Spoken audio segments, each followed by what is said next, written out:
Okay. Uh, so now we are starting the instruction course on lasers in glaucoma. So lasers, as we all know, have revolutionized the glaucoma therapy and offers a very simple and effective, cost-effective solution for both angle closure and open angle glaucoma. Moreover, lasers are invaluable tool in the management of refractory glaucomas, where most of the glaucomatologists, all of must be knowing, we our hands are tight, what to do and what not to do. So our course will introduce, especially the residents and also practitioners, with a comprehensive overview of lasers in the management of glaucoma, including the contraindications and laser settings and precautions. And it is a video-based assisted course. And to kickstart our instruction course, I will first call upon Dr. Jyoti Shakarwal, and she is currently working as an assistant professor in AIMS Jodhpur, and she has been a very dynamic senior resident with us, and still I'm sure that still she is performing very good well in AIMS Jodhpur. Jyoti, over to you. Thank you, ma'am. Thank you for the kind introduction. So, good morning, all. So, we are starting our instruction course with the introduction and consent in laser Jyoti, procedures. put the mics.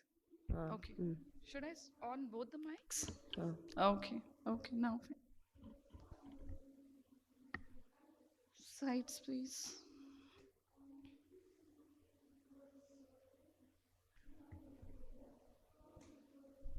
Okay. Thank you.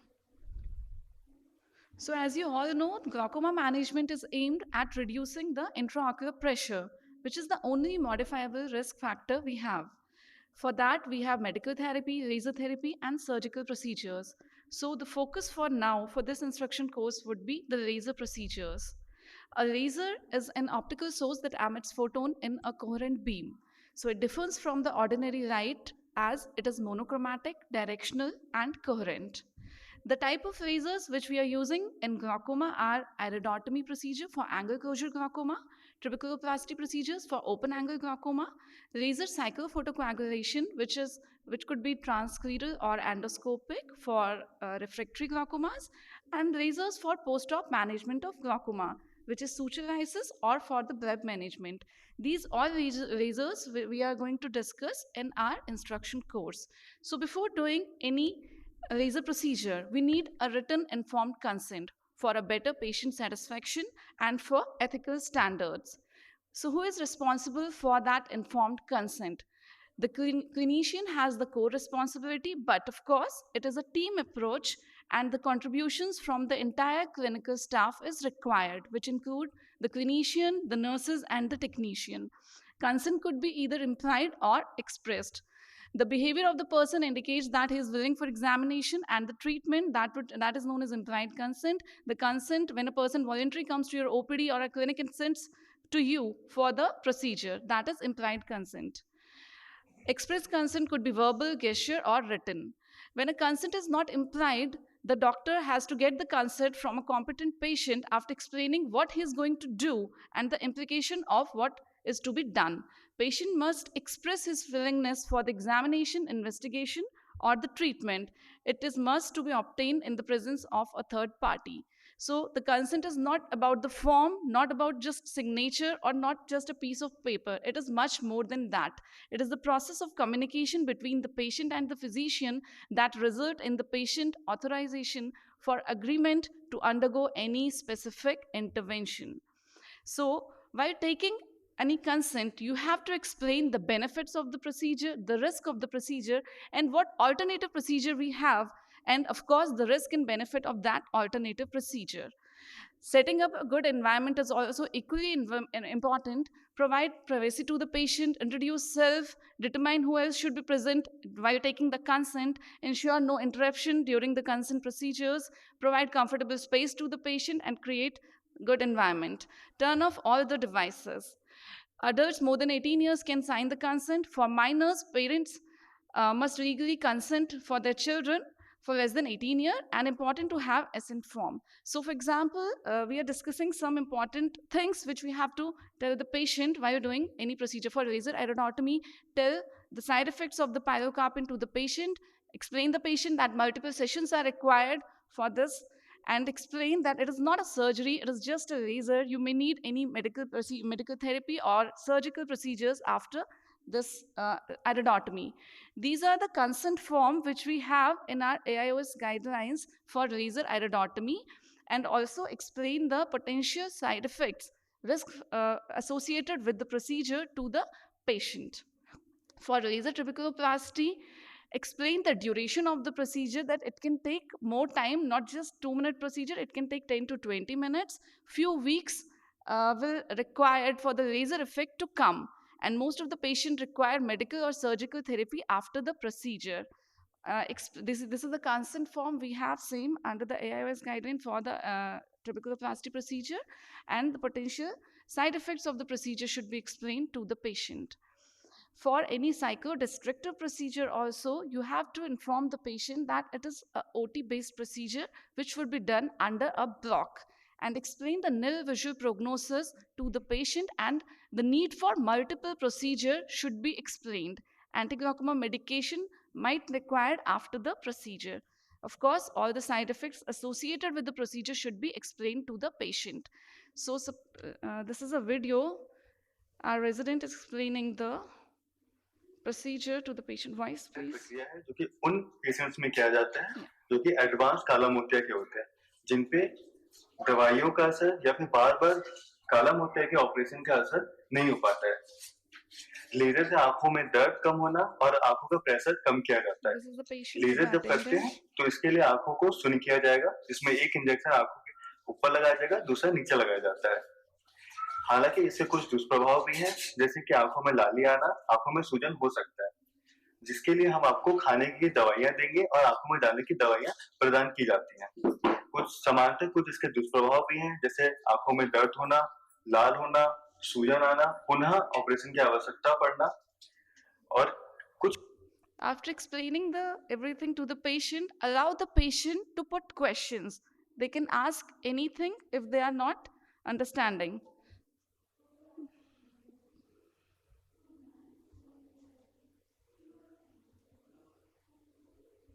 Can you please start this video?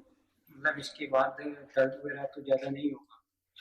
दर्द के लिए आपको दवाइयां दी जाएंगी जो कि खाने के लिए भी होंगी और आंखों में डालने के लिए होंगी, और प्रक्रिया के बाद अगले दिन और एक हफ्ते बाद आपको ओपीडी में आके फिर से दिखाना पड़ेगा.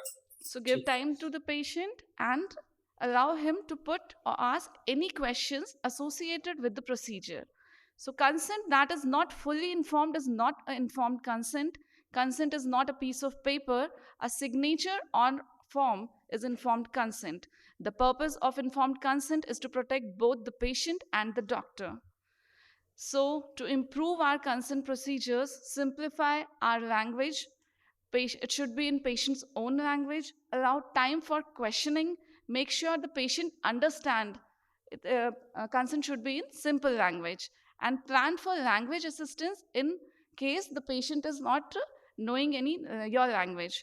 And train the supportive staff while taking the consent. Thank you. Thank you, Jyoti, for covering this important yet so important topic in a very precise manner and going through all the important tips.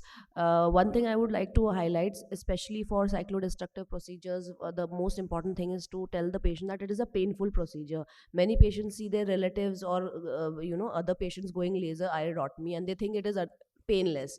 So you tell them this is a painful procedure, otherwise they come back to you or they'll cause a lot of ruckus saying that it is so painful, you didn't tell us, doctor. So that is one thing is there. Dr. Faisal, you would like to say something? I think taking an informed consent is very essential. Often in a busy clinic, sometimes even resident are going to do the procedure. Most often the explanation was not proper. So I think the consent is the most important nowadays. Even it is simple, very simple procedure, we are sure to take a consent. Thank you, Dr. Faisal. Now I would like to call upon our next speaker, Dr. Ghazala Bruce Wajri. She is working as a consultant in LVPI, and Dr. Ghazala would be speaking on lasers for angle closure glaucoma. Over to you, Ghazala. Good morning, everyone. So I'd like to talk about laser peripheral iridotomy and laser iridoplasty, because as we all know, there are a lot of cases of angle closure in our country. So as we all know, in laser peripheral iridotomy, we make an opening to prevent the relative pupillary block.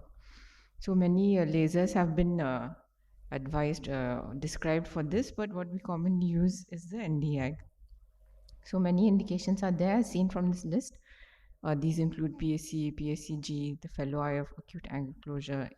Sometimes some people do it for a phacomorphic glaucoma, although this is not very much advised.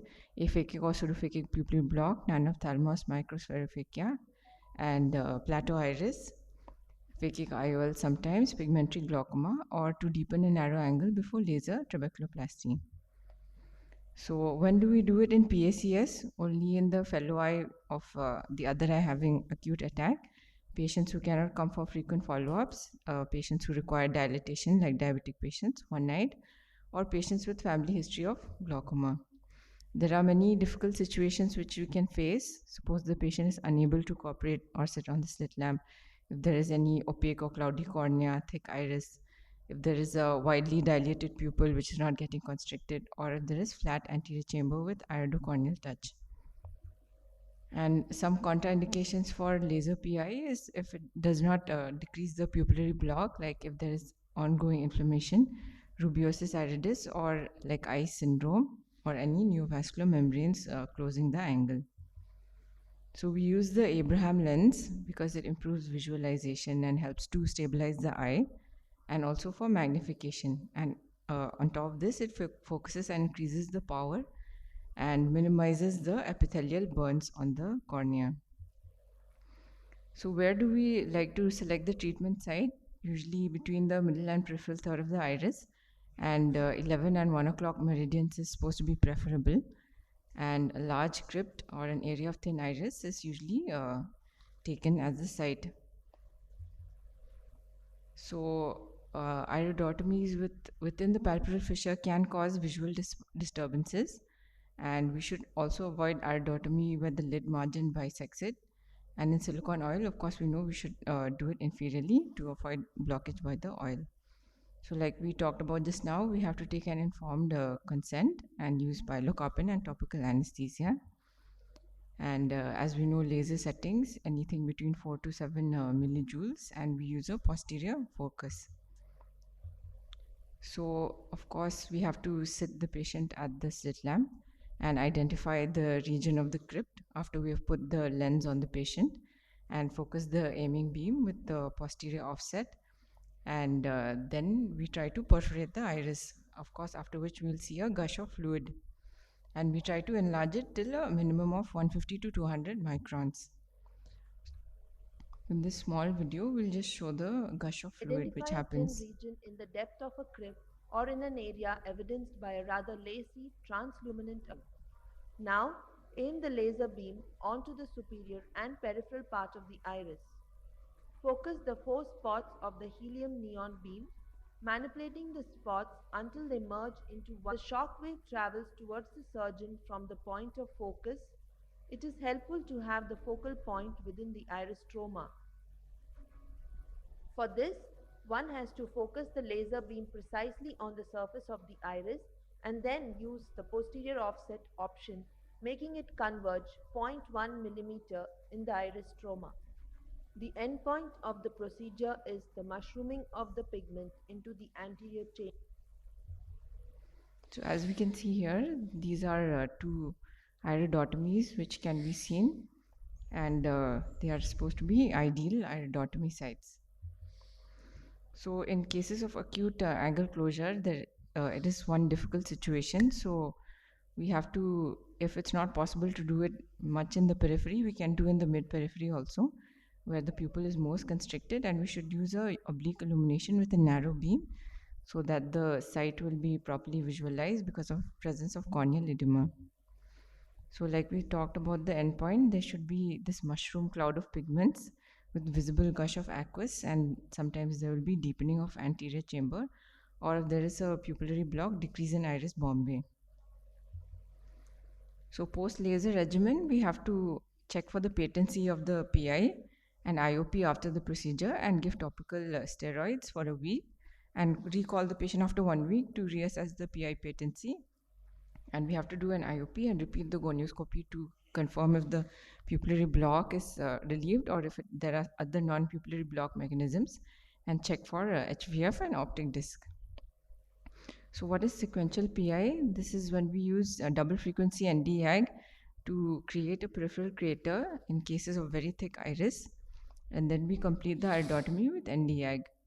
So as we can see from this animation, that first we use the frequency doubled Nd:YAG, then the Nd:YAG. So when do we do sequential PI? If there is thick or dark iris, or on patients who are on anticoagulants which cannot be stopped to prevent or decrease the bleeding, and those who have friable iris as in uveitis or neovascularization. So advantages is it reduces the energy required and also decreases the hyphema. So what are the complications that can happen in LPI? We can have post-laser IOP spikes, most common, uveitis, pupillary distortion, cataract, corneal epithelial defects or corneal burns, bleeding, hyphema also sometimes common, diplopia, ghost images, visual dysphotopsias. There can be closure of the iridotomy or any retinal or macular burns. So this transient IOP rise, of course, we treat it by giving glaucoma medications. Depending on the amount of glaucoma, we may need to give oral astazolamide as well. Then iritis can be minimized by the corticosteroid drops. Hyphema is usually self-limiting, and when we see it happen, any bleeding during the procedure, we should press the lens on the eye so that this will reduce the bleeding. So endothelial damage used to occur a lot earlier when argon was used. Now it is reduced, but it can happen in cases where the AC is very shallow. Visual dysphotopsias, some patients do complain of blurring, glares, halos, some development of shadows or spots after the PI, which can be very disturbing for the patient. So many studies have showed where should we do the PI to reduce all these symptoms. So according to Vera et al., they said that they randomized patients to superior and temporal PI, and those who had temporal PI had a decrease of these symptoms. But of course, other studies were there as well, which showed that these symptoms were not dependent on the location of the PI, so more studies are required here. So if there is failure to perforate, we can either tell the patient to wait for some time in the clinic only and repeat the procedure after the debris have reduced, or we can call the patient after 1 to 3 days. But of course, in acute attack, it's very important to have a patent iridotomy at the first sitting only.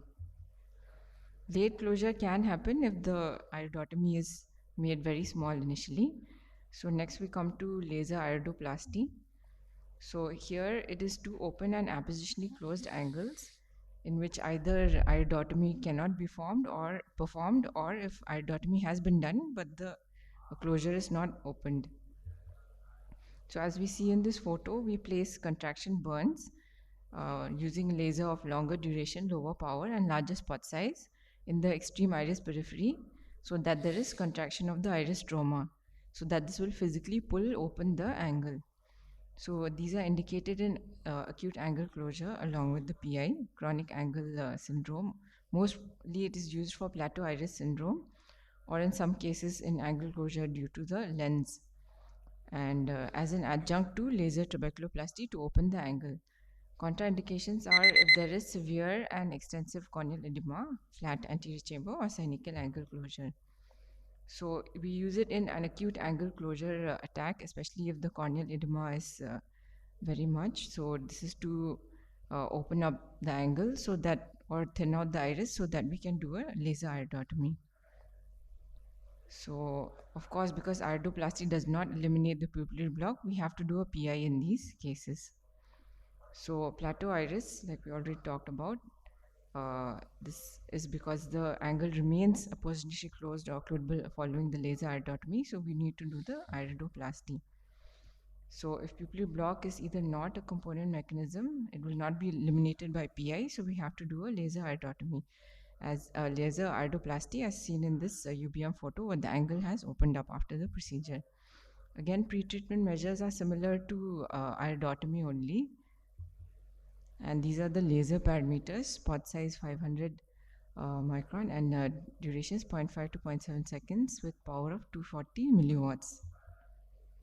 So again, we use the Abraham iridotomy contact lens, and usually we ask the patient to look in the same direction or the quadrant of the iris being treated, and we can use a foot pedal or trigger depending on the machine, and see for the entire duration of the burn unless there is bubble formation and pigment release. So the desired end is that we want to see the iris contraction at the treated site, and we should reduce the energy if we see that there is charring of the iris or formation of gas bubbles, or if Azala, there you is a need to pop conclude sound. now. So post-laser protocol is again like iridotomy. Complications can be similar, like iritis, increase in IOP, or corneal endothelial burns.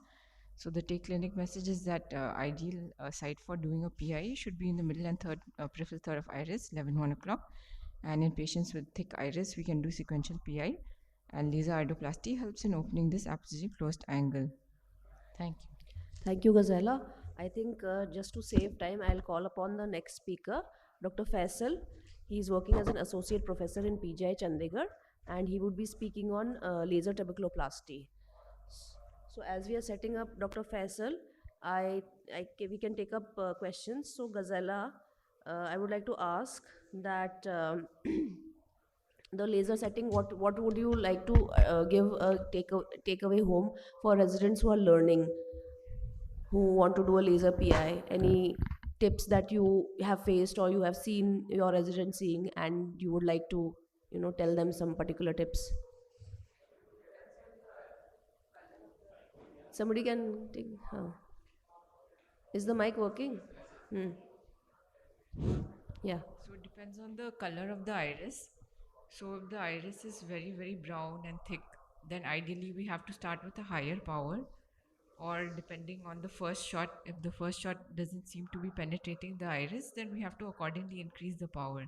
So what power do you suggest depending on the Indian eyes that you see? So in books it's written 4 to 7, but we can start with 6 to 7 millijoules also. Yeah, so and slightly can on go the to higher 9. side we start. Okay, and how many spots do you tell them? Because our residents are like, ma'am, nothing is happening. They keep pressing it, and everybody, as you know, are trigger happy in today's day and world with smartphones. So what is your take on that? So we should not give too many spot size because it will increase the iritis and the IOP. Ideally, we should try to perforate it within 3 to 4 shots. Yeah, so that is very important. So with a laser spot energy between 5 to 6 millijoules and at least 3 to 4 spots, you should have a full thickness penetration. Okay, and yes, good question. When you give the first shot, once there is an opening, then you have to give posterior offset to go deeper into the stroma. So the first 2 shots should be normal shots, then you put posterior offset.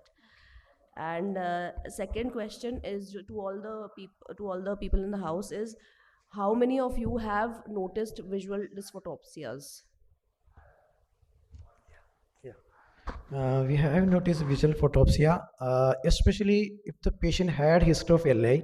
After cataract surgery, many patients will complain dysphotopia after cataract surgery. Initially, maybe after LA, they won't much complain because of the peripheral clouding of the lens. But once you do cataract surgery, be careful about your previous LA. Yes, true. I think post cataract surgery, anyhow patients tell that बहुत ज़्यादा चौंध या बहुत ज़्यादा light आ रहा है. So that is one this thing. Anybody else who would like to?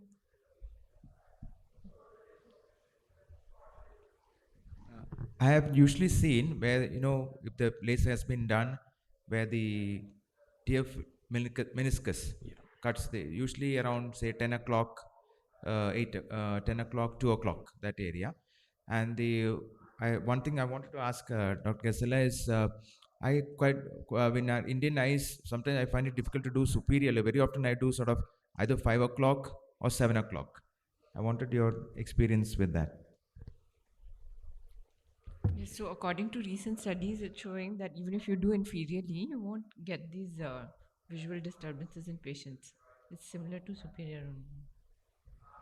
But again, that's what we don't have, like large data. We don't know, because again, dysphotopsias do occur when there is a diffraction of light, when there is some tear meniscus is the cause, because whatever in whomever I have seen, in very few patients, but whomever I have seen, the laser is actually done, the spot is actually at the lid margin, somewhere it is not covering by the lid. So those patients I have seen, they've been done from outside, then they go post and pillar taking consultations for that.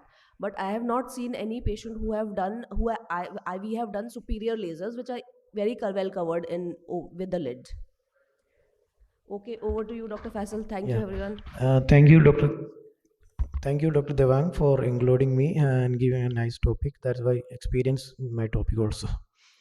So, laser tuberculosity means applying multiple laser bond to the tubercular meshwork to improve the aqueous outflow. The historical one is the argon laser, and the recent one is the selective laser tuberculoplasty, that is SLT.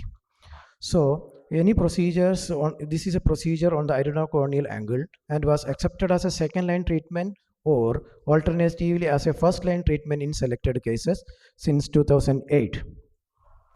So, SLE was developed in 1995, and this is a 532 nanometer Q switch frequency double YAG laser, which delivery shots in 1 to 3 nanosecond short pulses.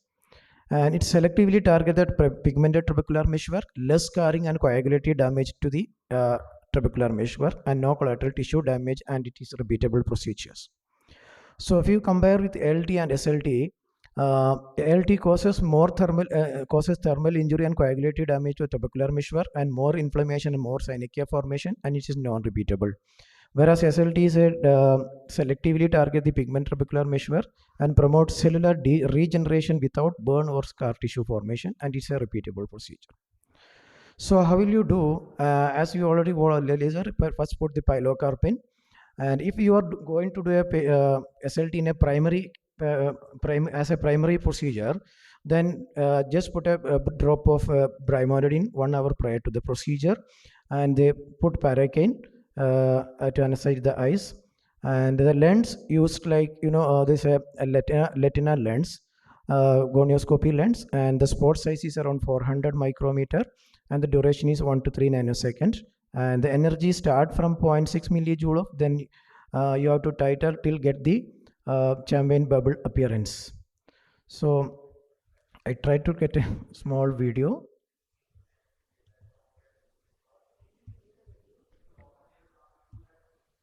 Yeah, this if you are expert in gonioscopy, it's a very easy procedure. This area, I think, yeah, this area is the focus, and there's a wide aiming me you can see like this, and then once you aim the trabecular meshwork, just do the laser just in a continuous manner as represented in this picture actually. Yeah, this is the area. If you a good experience in gonioscopy, it's a very easy procedure, no assistant to do. Yeah, this one in the continuous manner for 360 degree. So what are the post-operative procedure? It's said that no anti-inflammatory drug. If patient complains pain and discomfort, just give on single dose of systemic NSAID. And if you are doing an add-on procedure, continue all the anti-glaucoma medication and manage the IOP spike if happened. Post-procedure pain and discomfort is the most common complaint. Can sometimes have an iritis, hyphema, CME reported, corneal haze reported, and IOP spike. As per definition, IOP spike means IOP rise in IOP more than 6 millimeter of mercury just after 1 hour of the 1 hour after the procedure. And this patient have developed peripheral anterior cycle. Recently, I did this patient under SLT for an ocular hypertension as a primary procedure. This patient, this is the first experience for my experience for having peripheral anterior synechia after an SLT procedure. So what are the evidence about the safety and efficacy of this procedure? There are plenty of studies which compare the SLT versus these medications, and a few very early studies compare the LT and SLT also. So what they said, SLT and ALT is almost comparable in efficacy, and some studies say that SLT is slightly upper edge. Regarding the SLT treatment, is overall consensus that SLT treatment is equivalent to in IOP lowering to the use of one medication. That is, it's equivalent analog to another add-on medications. So reported mean range in reduction is 3 to 6 millimeter mercury from the pre-treatment baseline IOPs and equivalent to 15 to 25% reduction from the baseline IOP, minimum of 7.9 to 35.9 degree, 35.9% reduction as per the reported studies. So what are the evidence for primary treatment? Now we have tendency for doing as a primary procedure. This is a light trial as a landmark study, multicentric study, which showed that the primary SLT disease progression was less as compared to the number of in medication group. Cataract formation was less as compared to the medication group, and of course the drop related adverse events are less in the SLT group, and SLT resulted a significant cost reduction for the patient. This is another meta analysis which compared the various studies. They took around 8 trials, and they found that SLT is a safe and have a lower incidence of ocular side effects, a safe procedure as a first line treatment in open angle glaucoma. There are other reviews also of it. What all these studies are the cost-effective procedure associated with better quality of life because you can avoid the medication at least for some time. This is also useful in younger patients, also like steroid responders, even reported good outcome in juvenile open angle glaucoma patients also. So what are the, you can repeat the procedure. Even the light trial group have reported the efficacy of repeated SLT, the redo procedure. That is, they said the additional SLT maintained a drop-free IOP control in around 67% of the eyes after 18 months of their study. So another study also reported repeat SLT laser resulted in a similar to that. There have the result equivalent to the first SLT. So is there any role of SLT in an angle closure disease?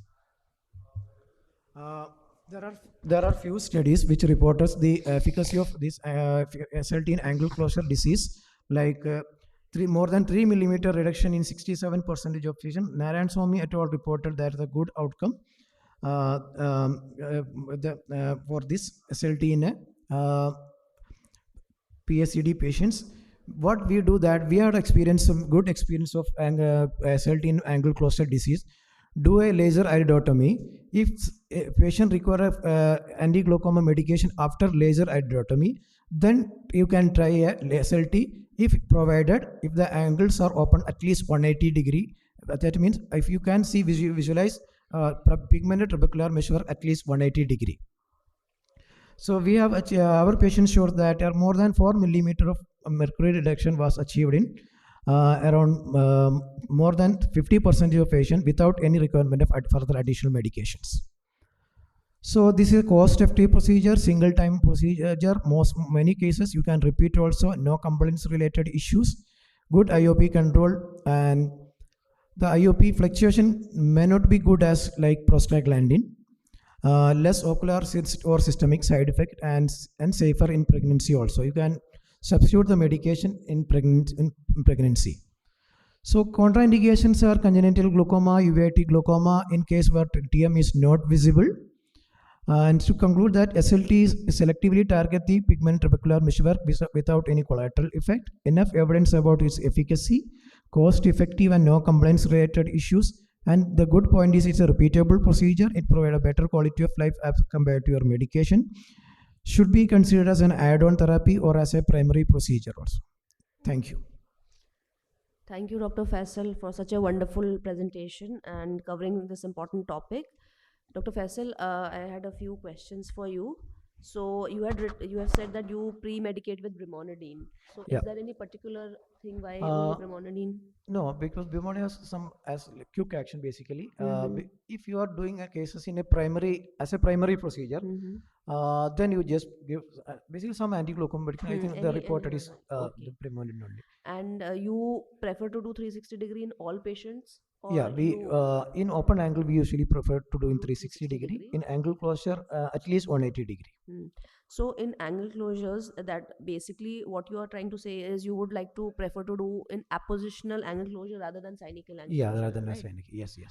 So, like, would you routinely do in angle closures right Yeah, now? I think in personal experience, if you compare the baseline IOP of with patient with similar baseline IOP in open angle and angle closure, I think the angle closure patients are doing better than the open angle glaucoma patients. Probably because of the increased pigmentation. Yeah. Right?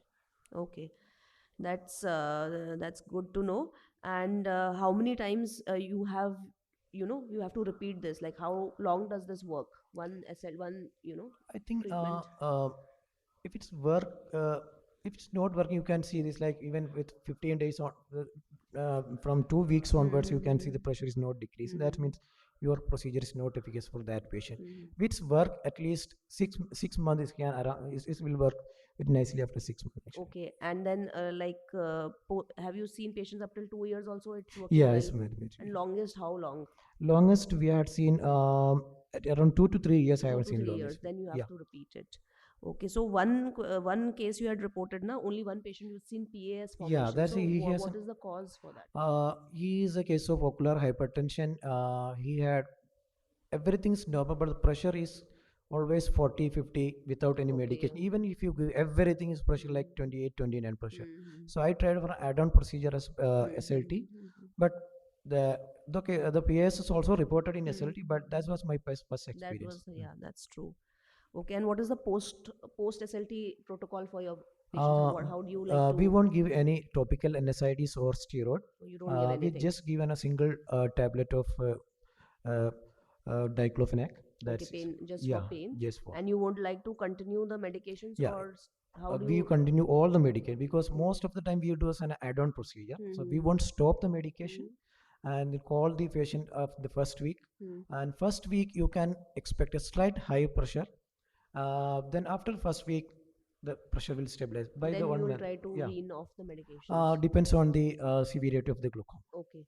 And so when the patient comes with a pressure spike in first week, do you like to add oral That time, medications or sometime you need to add an oral oral medication. Yes. medication? Okay. Thank you, Dr. Faisal, for such a good insight. Next, I would be calling upon Dr. Neha Midha.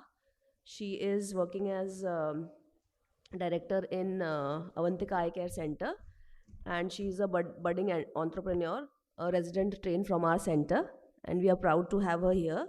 Dr. Neha would be speaking on lasers for cyclodestruction. Thank you, ma'am. Thank you so much for the introduction and inviting me for the session. So, we'll be talking about micropulse laser therapy. So, we are always in a quest to find an ideal IAP lowering modality, and micropulse is another candidate trying to make its space. So, what is the mechanism of action? So, it is. What happened? Okay, so instead, like in a continuous wave diode laser cyclophotocoagulation, in micropulse, what we are doing is we are breaking it into short pulses of 810 nanometer infrared diode laser. So in such a fashion that coagulative threshold in the pigmented epithelium is reached while causing minimal damage to the collateral tissues. So here the duty cycle is 31.3%. That means the laser is being delivered 0.5 milliseconds and then it is switched off and it's like a cooling period for 1.1 milliseconds. So therefore causing minimum collateral damage. So it is known to have both a pilocarpine-like effect. It pulls the scleral spur and increases the outflow. It also known to have prostaglandin-like effect by causing inflammation and scarring in such a fashion that it increases the uveous scleral outflow as well. So basically there are two types available in the market. One is the Cyclo G6 and other is the by Quantil, that is Vitra 810. I have been mostly working on Vitra. So these are the different probes. In the Iridex one has a probe, MP3 probe, which has a foot plate and with a fiber optic at the center. Whereas in Quantil, if you have to do a continuous wave laser, you will need to use the foot plate. And while if you're doing the micropulse laser, you take out the foot plate and directly use the fiber optic probe on the sclera.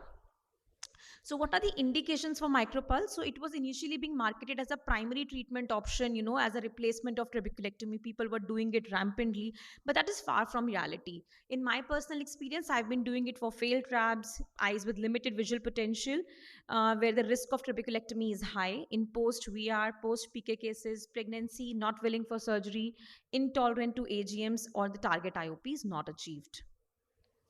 So the procedure basically starts by giving a peribulbar block.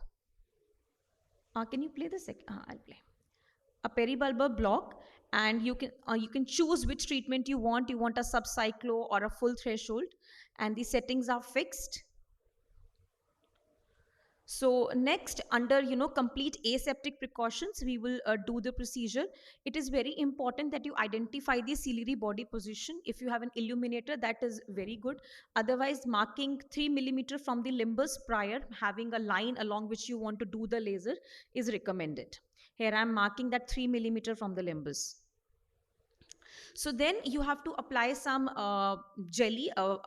You can use a xylocaine jelly or a viscoelastic agent, and you have to do very sweeping sliding movements, keeping your probe perpendicular to the sclera. So the duration that we use is 80 seconds for one hemisphere. That means I would do approximately, for one sweep, for 180-degree sweep, I will take anything around 10 to 15 seconds. So that is how the procedure is done. This is a video from Dr. Tanuj Dada while using the Iridex probe. Here you have to position the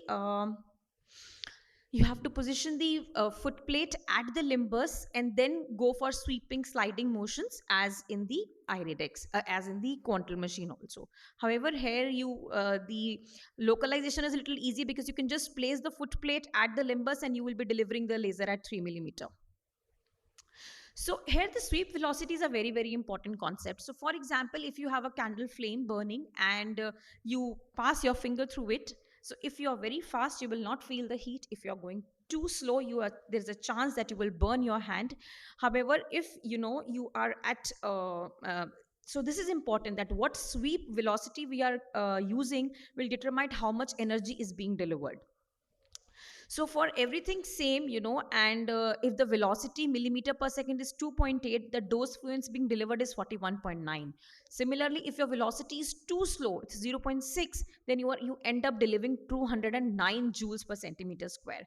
So this sweep velocity is a very important and less discovered concept.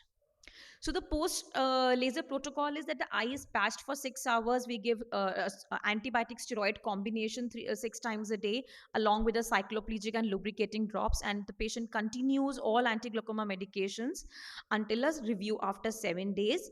And we see in the process, when the IOP is getting lower and lower, we will try to wean off the medications if possible. So coming to the safety and efficacy, so this study of about 207 patients followed over 18 months, we saw that success rate at 2 years was somewhere around 32.6%, giving a mean IOP reduction of about 10 millimeters of mercury. But important to note here is that as it was being claimed as very safe, this thing compared to continuous wave, you cannot take it that lightly. Hypotony, prolonged hypotony was reported in one eye. 7 eyes had phthisis bulbi, and loss of BCVA in about 13.9% of eyes. So yes, the incidence of complication is lower compared to the continuous wave diode laser, but it is not complication free. Another multicentral trial, 167 eyes, approximately 1 year follow-up, and with a single procedure, the success rate was about 36.5%, and with a repeat, it was 58%. And 15% lost more than 3 Snellen lines on visual acuity. Again, damage to the perilimbal neuroplexus can give rise to neurotrophic keratitis. So this was the last case I did. It was a 30-year-old female with a granulomatous uveitis and uveitic glaucoma, failed trab, was maintaining 16 millimeters on 3 bottles, 5 drugs. She somehow lost control, and then she was again with 26 millimeters of HG. She's phakic, shallow AC, pass. I was scared to do a retrab here. I wanted to preserve her accommodation also. I did inferior 180-degree treatment. Maybe this was not the very ideal case to do it, but I just thought that maybe this is the best option I have right here in this failed trap case, where I don't want to do a cataract surgery, a trabeculectomy, and get the patient into that process. So I had a better than expected result. 2 bottles now, and she's at 16 millimeters of mercury. And now she has then again sorry, I missed a line. Again, she had, after some time, she had a lost control. Then now she's having 6 weeks of amenorrhea, and we are planning a repeat treatment. And so what is the knowledge gap here? So we still don't know that how sliding technique is better than the traditional stationary technique that we were doing. Titration of energy levels for improved efficacy is still underway. People are trying different energy protocols. Unlike the continuous wave diode laser, here we do not have that pop sound or any audio or any audible or any visual cue for intraoperative titration. So it can result in increased complications or decreased efficacy depending on the pigmentation. The mechanism of IOP reduction is still not very clear. Even the recent modifications like the MP3 they've failed to demonstrate very effective results, and we still lack some good long-term data and with well-controlled studies. So it is still an underway, but definitely an addition to armamentarium of a glaucoma surgeon, a very good addition indeed. Thank you. Thank you, ma'am, for the wonderful presentation. Thank you. So now I would like to invite Dr. DEWANG ANGMO. She's working as an associate professor at API Center, AIMS Delhi, and she will be talking on new laser techniques in glaucoma. Can someone for the AV help me in connecting? Meanwhile, I would like to ask some questions for Dr. Neha. So, what are the complications you've experienced with the micropulse procedure? Any your experience, ma'am? In my experience, I have experienced initial IOP spike, number one. And number two, I have experienced failure of the procedure. But till now, I haven't had any loss of vision or any hypotony in my experience. Okay, no side-threatening complication has been noticed. So, have you experienced? Yeah, we had an experience of retinal detachment. That's why one-eyed child, young girl, she had history of pars plana lensectomy for like juvenile uveitis. So she had underwent this procedure, TSPV, but she had a history of retinal detachment, retinal detachment. That's why the major complication we faced. Okay, and what is the ma'am follow-up of your patient? How long you have been followed up these patients till now? My longest follow-up is 2 years for now for you, Okay, for 2 micropulse. And I have seen that after say about 6-8 months, it kind of starts waning off the effect. So I've done a maximum of 3 sittings on one patient. 3 sittings. Can we have the... Is it visible? Okay. I would be speaking on newer lasers and lasers for post-operative glaucoma management. So in the newer lasers, we have the endoscopic cyclophotocoagulation, micropulse has been talked about, and the class laser. So coming on to ECP, so endoscopic cyclophotocoagulation is a minimally invasive glaucoma procedure in which an endoscope is used to directly visualize the ciliary epithelium and photocoagulate it using a guided laser delivery system built into the endoscopic probe. As the laser energy is precisely delivered to the ciliary processes, there is no damage to the underlying ciliary body and surrounding tissues, and therefore it decreases the IOP by reducing the aqueous inflow with least complications. So if we compare ECP versus the traditional DLCP, because it is directly photocoagulating, the laser power is 0.2 watt versus 2 watts. It's nearly 1/10 of the laser power, and therefore the complications till date reported have been minimal versus to that of the traditional one. So if you look at the machine, this is the video display output where you see what you're lasering. This is the actual control unit, the laser source, and then the most important thing, the star, is the endoscopic probe, which has a high resolution camera along with the aiming beam inside the probe.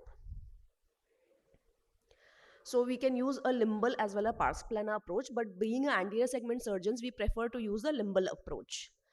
So I will just be showing videos wherein we do the procedure. The most important thing is to use a visco-cohesive OVD that is injected into the sulcus area to widen the sulcus, and then we put in the probe and target the ciliary processes, and the endpoint is whitening as well as shrinkage of the ciliary processes. So I'll just discuss a case scenario. This was a case of a primary angle closure with cataract. So we plan to do a phaco versus ECP. So this is a small video clip. This is not running.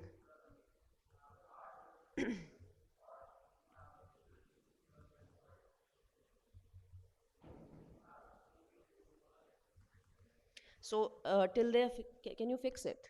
So till they're fixing it, so we do a routine phacoemulsification. And after doing the routine phacoemulsification, the one thing is that we have to first insert the IOL.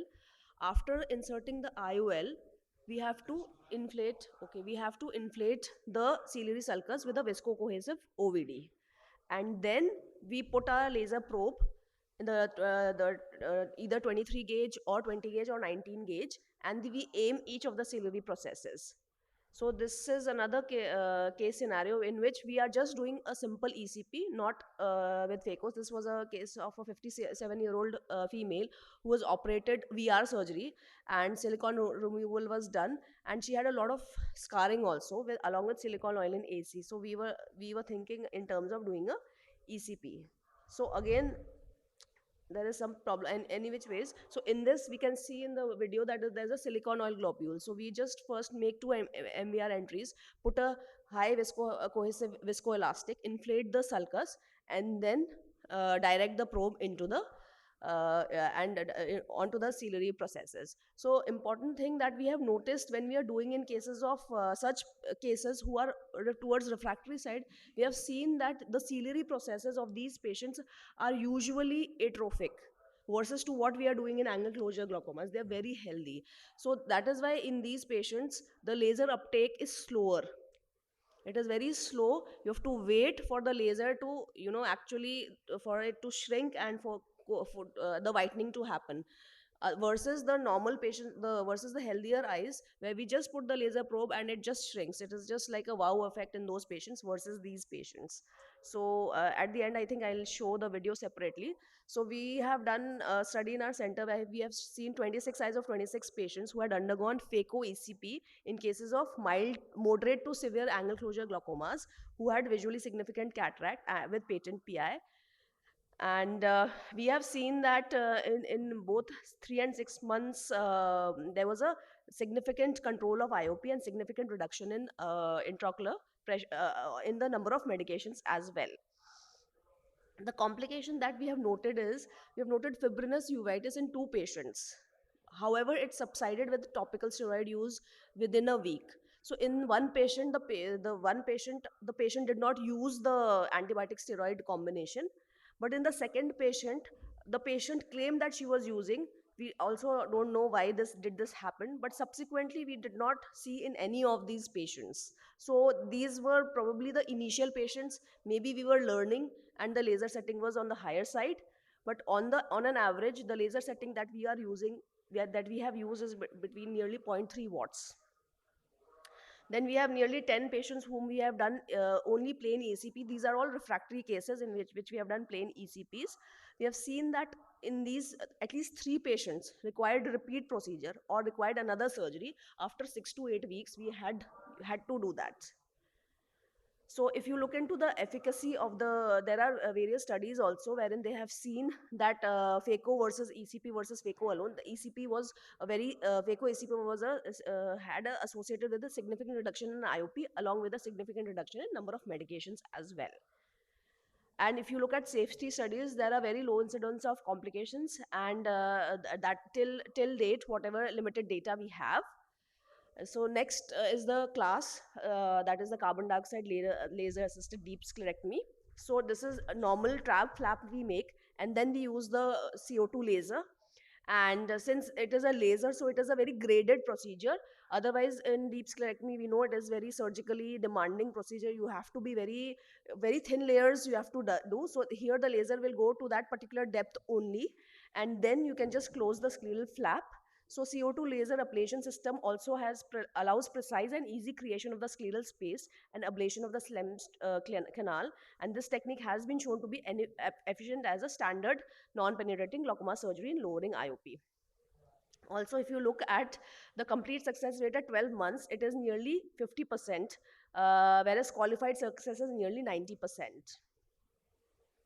So next, what is more important is that once you have done a surgery for the patient, we being glaucoma surgeons, we are always, very apprehensive post surgery, because surgery is just the first milestone. The rest of the milestones and the picture abhi baki hai. So the rest of the milestones are yet to be shown. So lasers are very handy in that, and it is a lifesaver for us surgeons. So one is laser suturolysis. For this we use the Nd:YAG532 nanometer. This is the retinal laser that we use, and the spot size is 50 to 100 microns at a 300 milliwatt. So this is the lens that we are using. This is the Hoskins lens, and this magnifies the suture. It compresses the suture, blanches the conjunctiva, and you can see the slightly magnified suture. This is how we put the lens, and this is a magnified view. We have done we can see there are two fixed sutures that has been put. Even after that the bleb is failing, so then we put this lens, and then just a single spot, you can see there's a gap. The suture, you can just see the suture, just like, you know, it gives way, and then you do a good massage, and then you can see from the pre and the post there's a diffuse bleb that has been formed, and immediately within 20 minutes you take the pressure from, you know, 30 pressures, it has come down to 12 pressures. Next is the lasering of the bleb. So gentian violet dye is used to stain the bleb surface and enhance the laser absorption. Laser spots are then applied over the entire bleb surface to shrink the bleb. So this was very handy during the COVID period, because many patients, they could not frequently come for follow-up, and many patients were scared during that time. So we had patients who had come presented with such overhanging and avascular blebs. We did this, and we got very good results. In this we can see such a huge bleb. This has actually shrunk down, and the patient is doing well only on an antibiotic now. Next is malignant glaucoma. So malignant glaucoma is the dreadest nightmare for a glaucoma surgeon. So we first initially give all the conservative management like cycloplegics, aqueous suppressant, steroids, but doing a laser is like a magic. If within 1 or 2 days, even after conservative management, nothing happens, if you just do a laser and make a unique cameral segment wherein the fluid can flow from the posterior segment to the anterior segment, the anterior chamber magically starts forming and the pressures magically starts coming down. So definitely YAG laser capsulotomy and YAG hyodotomy and YAG PI in such patients have done wonders. Lastly, in patients where we have done trabeculectomies, and the patients are either they are not adherent with the medications and all, many a times it has happened that the patient comes to us with the iris that is stuck into the ostium with a relatively shallow AC. In the early first week, you don't want to enter the eye at such a position. You are in like a state of, you know, catch-22 situation, what to do and what not to do. Laser is a savior in this. We have put a single spot of laser after putting pilocarpine, and how wonderfully this has opened up. So this is again a life-saving procedure. Then there are few different cases that comes to us. So this was a case of a implantation cyst post-traumatic. The patient was a young 20-year-old male who had gone to several places with this, and he had presented with a borderline pressures of 22 millimeters of mercury, and he had, typically his problem was he can see in the distance, but when he looks down he has difficulty in seeing. So we all know that for these implantations, his surgery is a big no. You cannot, it is unpredictable. He's phakic, he's young, you don't want to go in. So we were like, why not? Let's give a shot of laser and see. We gave a single shot of laser. Within few minutes, it shrunk. Till 3 months, this is 6 months. The patient is doing well. Till 1 year follow-up, he's on single drop beta blocker till now. So to summarize, I would like to say that in lasers, ECP directly ablates the ciliary processes, requiring lesser power and therefore lesser or minimal complication. So therefore, ECP seems to be a simple, safe and effective procedure, especially when you are doing as an adjunct with phacoemulsification surgery. In one go, patient can get the power of getting, you know, good vision as well as reduction in the number of medications and improving the quality of life for these patients. And in post-operative glaucoma management, laser definitely is the third hand of the surgeon, and it has a very important role to play. Thank you for the patient listening. Thank you for covering all the newer advances in laser in a very concise manner. Ma'am, I would like to ask which laser we are using for the overfiltering blip. The same. Overfiltering the honey, wo laser, that is the retinal laser. That is the retinal Retinal laser. laser, 532 nanometers Nd:YAG laser. Same for the suture lasers Yes, and same, for the same for blip. for Same. the. I Okay. would request all the speakers to come on stage and we can click a pic.